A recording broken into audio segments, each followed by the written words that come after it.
Saúdo as irmãs e irmãos com a graça e a paz do nosso Senhor Jesus. Abordaremos nesse vídeo um tema relativo ao Dia da Cruz, que é celebrado em 14 de setembro. Essa data no calendário cristão lembra que o símbolo da cruz tornou-se um instrumento da salvação e reforça o momento da crucificação de Jesus, em que com seu martírio trouxe a salvação a toda a humanidade. Por isso, a cruz se tornou um dos elementos centrais da fé cristã. Porém, para nós de tradição protestante, o que valorizamos é a cruz vazia, porque nem a cruz e nem o sepulcro puderam conter a Jesus, o Filho de Deus. E nesse dia, os fiéis celebram a vitória de Jesus sobre a morte, sobre o pecado e sobre o diabo, através do martírio na cruz. E qual é a história da origem dessa celebração? Pelo que se sabe, ao se estudar a história da Igreja, em 335 d.C., esse dia era celebrado em 13 de dezembro, porém a data foi transferida para 14 de setembro. Esse dia era celebrado em dedicação a duas basílicas cristãs constantinianas, a de Jerusalém, conhecida como Martyrium ou Ad Crucem, ou no Gólgota, e a outra, a de Anastasis, relativo à ressurreição de Jesus. Entretanto, nem todas as igrejas denominacionais celebram essa data, porém a cruz, como elemento litúrgico e símbolo do cristianismo, é muito importante. Infelizmente, há muitas igrejas denominacionais que aboliram e rejeitaram o uso da cruz vazia, tanto de madeira como em desenho, por acreditarem que é símbolo católico. E assim, parecem o diabo que foge da cruz. Mas, e o que a Bíblia relata sobre a cruz em suas páginas? A crucificação era um horrível método usado pelos romanos para aplicar a pena de morte para quem traísse o império, quem conspirasse contra o império, quem participasse de revoltas contra o império e quem matasse um cidadão romano. Assim, para o Império Romano, somente os piores criminosos eram condenados à cruz. Esses já mencionados. No caso, em Israel, a pena capital era por apedrejamento e não a crucificação.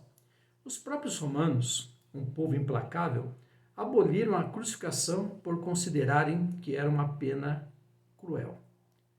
Vejamos agora o que as Sagradas Escrituras mencionam sobre a prática da crucificação.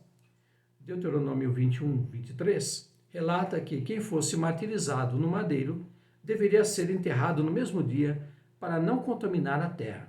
Vejamos. O seu cadáver não permanecerá no madeiro, mas certamente o enterrarás no mesmo dia, porquanto o pendurado é maldito de Deus. Assim não contaminarás a tua terra, que o Senhor teu Deus te dá em herança. No livro de Gálatas 3, versículo 13, temos a seguinte menção sobre quem era pendurado no madeiro. Vejamos. Cristo nos resgatou da maldição da lei, fazendo-se maldição por nós.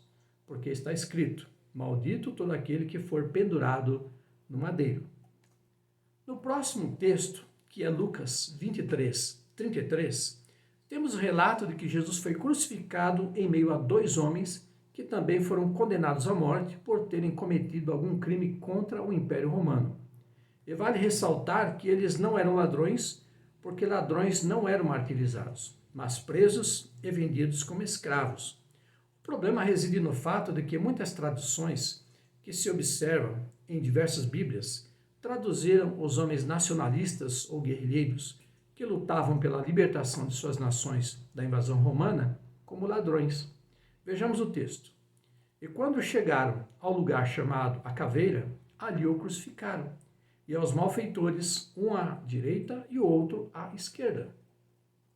No próximo relato bíblico, temos o relato de que a cruz em que Jesus foi crucificado ficou vazia da sua presença no mesmo dia.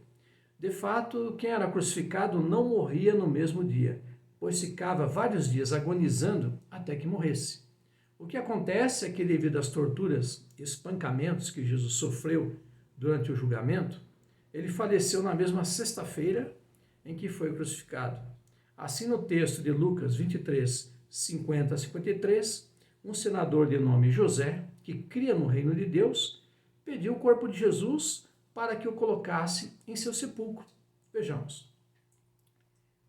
E eis que um homem por nome José, senador, homem de bem e justo, que não tinha consentido no conselho e nos atos dos outros, de Arimateia, cidade dos judeus, pediu, e que também esperava o reino de Deus, ele, chegando a Pilatos, pediu o corpo de Jesus, e havendo-o tirado, envolveu num lençol e pô-lo no sepulcro, escavado numa penha, onde ninguém havia sido posto. Com essa atitude, a cruz ficou vazia, sinalizando que a cruz não pôde conter a Jesus, testemunhando a sua libertação. Dessa forma, com a retirada do corpo de Jesus da cruz, ela ficou vazia. E o que boa parte das pessoas ignora é que Jesus não foi o primeiro a ser crucificado na cruz e nem foi o último.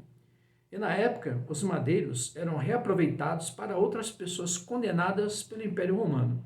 E assim, a ideia de que alguém tinha retirado a cruz do Gólgota e levado para algum lugar para se tornar objeto de veneração é mito, uma invenção. Pela lógica, essa cruz foi utilizada diversas vezes e nenhum soldado da guarda romana permitiria que alguém furtasse um instrumento que era usado para a execução de pessoas condenadas. Seria o mesmo que alguém de um pelotão de fuzilamento entregar uma das armas que executaram um condenado a um dos familiares. Lembrando que a cruz de Jesus não era um souvenir a ser colecionado. É interessante o que o hino A Mensagem da Cruz nos revela. Sim, eu amo a mensagem da cruz. Isso é interessante. E qual é a mensagem apregoada pela cruz? De fato, a mensagem da cruz é que ela não pôde segurar Jesus por mais tempo e ficou vazia e testemunhou que o Salvador da humanidade, durante algum tempo, ficou grudado a ela. Porém, mesmo que outras pessoas fossem crucificadas nela depois, a maior mensagem que ela contaria é que de todas as pessoas que nela foram pregadas, Jesus se viu livre dela e também do sepulcro, que também não pôde conter a Jesus e mantê-lo. Irmãos e irmãs, quando observamos símbolos que representam várias religiões em nosso mundo, temos a estrela de Davi, que representa o judaísmo, a lua crescente com uma estrela dentro, que representa o islamismo, e a cruz, que representa o cristianismo, e por aí vai. Assim, abolir a cruz das igrejas denominacionais e representar com outros símbolos é negar o símbolo máximo do cristianismo. É negar que onde o sinal de maldição se tornou em sinal de bênção, porque Jesus nos resgatou. Espero que esse tema nesse vídeo tenha ajudado e que continuemos a testemunhar a Jesus, que nem a cruz e nem o sepulcro puderam contê-lo. E hoje continua vivo e está ao nosso lado. Assim, oremos. Obrigado, Senhor Deus, por mais este momento em que podemos aprender um pouco mais através desse tema, aprender um pouco mais do que a Tua palavra nos revela. E assim pedimos por todas as pessoas ao redor do mundo que possam compreender a importância da cruz como símbolo, como elemento litúrgico da Tua igreja na face da terra, porque de maldição se tornou um símbolo de bênção. E assim te agradecemos no nome do Teu Filho Jesus. Amém. Um abraço fraternal em Cristo Jesus, minhas irmãs, meus irmãos, que seja edificante para nós esse tema e que possamos aprender sempre algo mais baseados na palavra do Senhor. Aleluia. Amém.